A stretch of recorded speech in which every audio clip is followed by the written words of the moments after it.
കരിപ്പൂർ വിമാനത്താവളം കേന്ദ്രീകരിച്ച്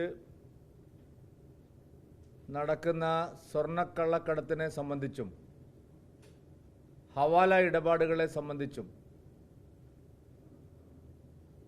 ഒരു ഇംഗ്ലീഷ് പത്രത്തിന് മുഖ്യമന്ത്രി നൽകിയ അഭിമുഖം ആ പറഞ്ഞ നിലപാടിൽ നിന്ന് മുഖ്യമന്ത്രി ഇപ്പോൾ പൂർണ്ണമായിട്ടും യു ടേൺ അടിച്ചിരിക്കുകയാണ്. മുഖ്യമന്ത്രി ചില കണക്കുകൾ ഉദ്ധരിച്ചുകൊണ്ടാണ് കരിപ്പൂർ വിമാനത്താവളം കേന്ദ്രീകരിച്ച് നടക്കുന്ന കള്ളക്കടത്തിനെക്കുറിച്ച് വിശദീകരിച്ചത്. എന്നാൽ അപ്പറഞ്ഞതിൽ നിന്ന് പൂർണ്ണമായിട്ടും മുഖ്യമന്ത്രി മലക്കം മറിഞ്ഞിരിക്കുക. അവസരവാദത്തിൻ്റെ അപ്പോസ്തലനാണ് മുഖ്യമന്ത്രി ശ്രീ പിണറായി വിജയൻ. കഴിഞ്ഞ ദിവസം അദ്ദേഹം നടത്തിയ പ്രസ്താവനയ്ക്കെതിരെ മതമൗലികവാദ സംഘടനകൾ, റാഡിക്കൽ എലമെന്റ്സ് അവർ ശക്തമായി രംഗത്ത് വന്നതോടുകൂടി മുഖ്യമന്ത്രി ഭയപ്പെട്ട് പിന്തിരിഞ്ഞോടിയിരിക്കുക. മുഖ്യമന്ത്രി ശ്രീ പിണറായി വിജയന്റെ നട്ടെല്ലിൻ്റെ സ്ഥാനത്ത് വാഴപ്പിണ്ടിയാണ്. നിലപാടില്ലാത്ത മുഖ്യമന്ത്രിയാണ് ശ്രീ പിണറായി വിജയൻ. വി എസ് അച്യുതാനന്ദനുമായി താരതമ്യം ചെയ്യുമ്പോൾ പിണറായി വിജയന് നട്ടെല്ലിന് തീരെ ഉറപ്പില്ല എന്നിപ്പോൾ തെളിഞ്ഞിരിക്കുകയാണ്. മുഖ്യമന്ത്രി ആഭ്യന്തരമന്ത്രി എന്നുള്ള നിലയിൽ കണക്കുകളുടെ അടിസ്ഥാനത്തിൽ പറഞ്ഞ കാര്യങ്ങളിൽ നിന്ന് അദ്ദേഹം പിന്നോട്ട് പോയത് വോട്ട് ബാങ്കിനെ ഭയന്നുകൊണ്ടാണ്.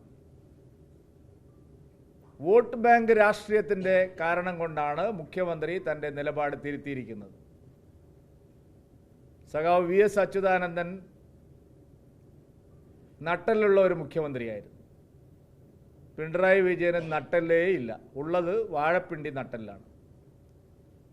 മുസ്ലിം ലീഗിൻ്റെയും അൻവറിൻ്റെയും ജമാഅത്തെ ഇസ്ലാമിയുടെയും ഭീഷണിക്ക് മുമ്പിൽ എപ്പോഴും മുട്ടുമടക്കുന്ന സ്ഥിതിയിലാണ് മുഖ്യമന്ത്രി ഉള്ളത്. അൻവർ മുഖ്യമന്ത്രിയുടെ ഓഫീസിനെതിരെ ആരോപണം ഉന്നയിച്ചപ്പോൾ അദ്ദേഹത്തെ വിളിച്ചു വരുത്തി കോംപ്രമൈസ് ചെയ്യാൻ മുഖ്യമന്ത്രി ശ്രമിച്ചത് അൻവറിനെ ഭയമുള്ളതുകൊണ്ടാണ്. നിൽക്കക്കള്ളിയില്ലാതായപ്പോൾ അൻവറിനെ തള്ളിപ്പറഞ്ഞു. പക്ഷേ അൻവറും സംഘവും ഉയർത്തിയ ചോദ്യത്തിന് മുമ്പിൽ മുഖ്യമന്ത്രി പകച്ചുപോയിരിക്കും. വർഗീയ ശക്തികളെ സംബന്ധിച്ച്, കള്ളക്കടത്തുകാരെ സംബന്ധിച്ച്, തീവ്ര നിലപാടുകാരെ സംബന്ധിച്ച് മുഖ്യമന്ത്രി പറയുന്നത് വെറും കാപട്യമാണ്. കഴിഞ്ഞ 8 കൊല്ലവും എല്ലാ കള്ളക്കടത്തുകാരെയും മടിയിലിരുത്തി സംസ്ഥാനം ഭരിച്ച ഏക മുഖ്യമന്ത്രിയാണ് പിണറായി വിജയൻ. 8 കൊല്ലവും മുഖ്യമന്ത്രി അധികാരം കൈയാളിയത് കള്ളക്കടത്തുകാരെയും മാഫിയ സംഘങ്ങളെയും ഹവാല ഇടപാടുകാരെയും മടിയിലിരുത്തിയിട്ടാണ്. മുഖ്യമന്ത്രി എല്ലാ മതഭീകരവാദ ശക്തികളെയും അകമഴിഞ്ഞ് പ്രോത്സാഹിപ്പിച്ചിട്ടുണ്ട്. കഴിഞ്ഞ നിയമസഭാ തെരഞ്ഞെടുപ്പിൽ SDPIയെ കൊണ്ട് പല മണ്ഡലങ്ങളിലും മത്സരിപ്പിച്ചത് മുഖ്യമന്ത്രിയാണ്. അങ്ങനെ SDPI 37 മണ്ഡലങ്ങളിൽ മത്സരിച്ചതിൽ 30ലും LDF ആണ് ജയിച്ചത്. PFIയുടെ രാഷ്ട്രീയ രൂപമായിട്ടുള്ള SDPIയുമായി സംസ്ഥാനത്ത് പല തദ്ദേശ സ്ഥാപനങ്ങളിലും CPMന് ഭരണ പങ്കാളിത്തമുണ്ട്. എല്ലാ മതതീവ്രവാദ സംഘടനകളെയും മുഖ്യമന്ത്രി പിണറായി വിജയൻ അകമഴിഞ്ഞ് പ്രോത്സാഹിപ്പിച്ചിട്ടുണ്ട്.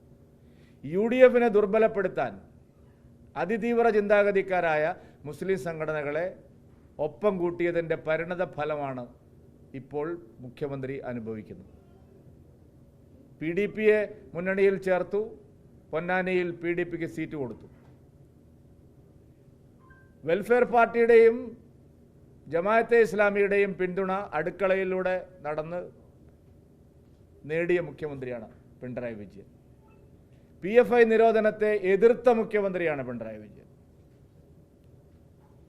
രാജ്യത്തിന് തന്നെ ഭീഷണിയായിട്ടുള്ള പോപ്പുലർ ഫ്രണ്ടിനെ നിരോധിച്ചപ്പോൾ അതിനെതിരായ നിലപാടെടുത്ത മുഖ്യമന്ത്രിയാണ്. ഹമാസ് തീവ്രവാദികളെ കേരളത്തിലേക്ക് സ്വാഗതം ചെയ്ത മുഖ്യമന്ത്രിയാണ് ശ്രീ പിണറായി വിജയൻ. ഒരു ദിവസം രാവിലെ ഹിന്ദുക്കളെ വോട്ട് കിട്ടുമെന്ന് വിചാരിച്ച് ചപ്പടാച്ചി വർത്തമാനം പറഞ്ഞാൽ കേരളത്തിലെ ഹിന്ദുക്കൾ വെറും മണ്ടന്മാരാണെന്ന് മുഖ്യമന്ത്രി ധരിച്ചു വച്ചിരിക്കുകയാണ്. കേരളത്തിലെ ഭൂരിപക്ഷ സമൂഹം വെറും മണ്ടന്മാരാണെന്നാണോ മുഖ്യമന്ത്രി പിണറായി വിജയൻ വിചാരിച്ചിരിക്കുന്നത്? നിങ്ങളുടെ വർത്തമാനം കേട്ട് നിലപാട് മാറ്റാൻ ഭൂരിപക്ഷ സമുദായം തയ്യാറാവുന്നതാണോ നിങ്ങൾ വിചാരിച്ചിരിക്കുന്നത്? കഴിഞ്ഞ നിയമസഭാ തെരഞ്ഞെടുപ്പിൽ നിങ്ങൾക്ക് ഭൂരിപക്ഷ സമുദായം കണക്കറ്റ് തിരിച്ചടി നൽകി. അതിൽ നിന്ന് രക്ഷപ്പെടാൻ അൻവറിൻ്റെ പ്രശ്നം ഉപയോഗിച്ച് അതിൽ നിന്ന് രക്ഷപ്പെടാമെന്നുള്ള വിചാരമാണ് മുഖ്യമന്ത്രി നടത്തിയത്. അതിപ്പോൾ വെളുക്കാൻ തേച്ചത് പാണ്ടായതുപോലെയായിരിക്കും. മുഖ്യമന്ത്രിക്ക് ഉത്തരത്തിലുള്ളത് കിട്ടാനും പോകുന്നില്ല, കക്ഷത്തിലുള്ളത് പോവുകയും ചെയ്യും. CPMൻ്റെ അവസരവാദ രാഷ്ട്രീയമാണിത് തെളിയിക്കുന്നത്. ആർജവമില്ലാത്ത നിലപാടാണ് CPMനുള്ളത്. വോട്ട് ബാങ്കിന് വേണ്ടി നടത്തുന്ന ഇത്തരം വഴിവിട്ട നിലപാടുകളാണ് ആ പാർട്ടിയെ ഈ ഗതിയിൽ കേരളത്തെ കൊണ്ടെത്തിച്ചിരിക്കുന്നത്.